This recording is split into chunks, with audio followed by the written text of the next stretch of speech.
What do we know about this kind of compromise, David, between all these automakers in China? Yeah, it was really interesting to read the highlights of this thing. Among them, reining in marketing actions. One of them was preserving, socialist principles or some such. These are all very vague things that don't set certain prices or say control pricing, or it's almost as if it was written by a bunch of American attorneys who wanted to avoid saying price fixing. But it is telling everybody, okay, stop dropping prices. And look, the government does have a great interest in stability here, in selling more vehicles, but also preserving the health of the companies, and you can't do that if everybody's on this big price binge. Another price cutting binge, I should say. And another part of it is that consumers really hated this. There were people who were essentially rioting at dealerships because they bought a car and then they saw the price drop a couple of weeks later. So you have some unrest with consumers about this. You have the government wanting everyone to stabilize things. And I think everybody felt a lot of pressure to just kind of cool it and find a floor for prices and end the price war. I mean, it's interesting. The Ministry of Industry and Information Technology directed apparently the Automobile Association to basically get these 16 players together and to sign along to a non-binding agreement. But ultimately, how is it for Tesla doing business in China? I think they've struggled to a degree with everybody in the sense that you had this malaise kind of post-COVID hangover that had depressed vehicle sales, had depressed economic activity. It's sort of starting to recover, but everybody's having a tough time there, and I think that's why you saw some of the price cuts to begin with, to basically generate some vehicle sales and get people back to dealerships and looking at cars. I think the market will recover, but in talking to other automakers who do a lot of business there, General Motors, Volkswagen, they all kind of say the same thing, that it may not get back to the hugely profitable levels they had a few years ago because of increased domestic competition. Tesla having to face off with a really strong player like BYD and some others.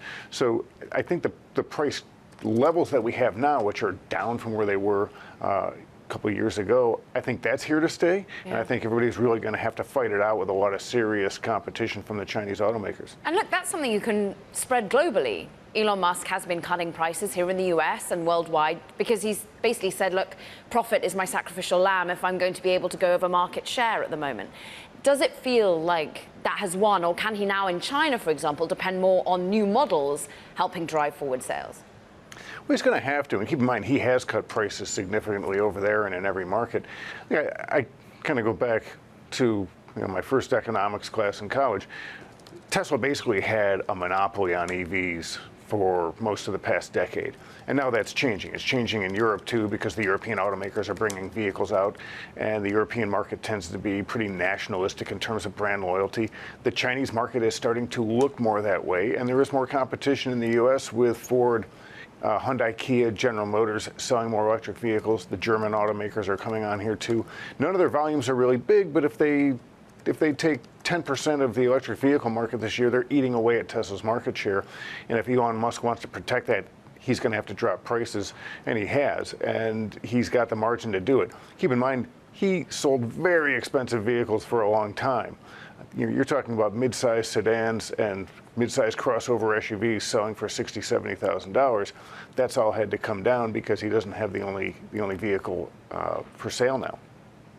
David Welch, another Bloomberg technology editor, Caroline, who literally wrote the book on GM, the reinvention of American icon. We just got sales data from GM, David. How's that Ultium battery platform and the vehicles that it's attached to going?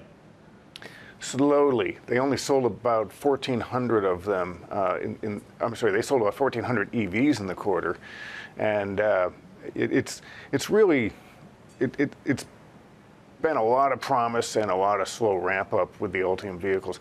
They're getting their batteries from this plant in Ohio, the Ultium plant there, and that's really not going to be ramping up a lot until the second half of the year. I think they're kind of doing final install of their last line this month in July, and GM has been promising that you'll see much more of the Cadillac Lyriq, maybe the Hummer, the Chevy Silverado electric truck, and the Chevy Blazer midsize SUV.